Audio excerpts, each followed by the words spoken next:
might say, why is it that African leaders haven't done anything about this deplorable situation? Well, let me tell you, my brother and sister, they have tried. Documented to this day, 22 coups where leaders were assassinated. France had something to do with it.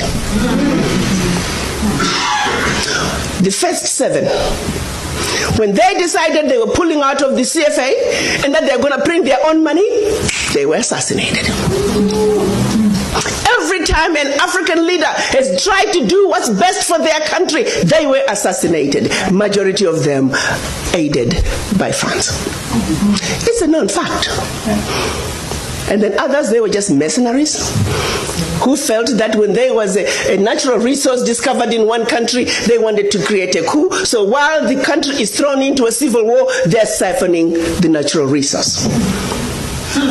We know of one particular story that had we not known about it, it would have been, oh, there we go again, the Africans. In about 25 years ago, a group of young, rich white kids were having fun in Cape Town. They found out that there was oil in Equatorial Guinea that had just been discovered, and they wanted it. So they set out a plan to have a coup in Equatorial Guinea. So while the Guineans are busy fighting a civil war, they will be siphoning the oil. But they made one mistake. There were 2 planes. One was to leave South Africa, stop in Zimbabwe, pick up more ammunition on their way to hunt in Equatorial Guinea. Another plane was taking off in the Caribbean that had this puppet diaspora who was supposed to be the next president. Mugabe wondered why such young people needed such powerful ammunition to go hunt in Equatorial Guinea. In doing his research further, he found out that this was a coup in the making. He allowed them to land in Zimbabwe.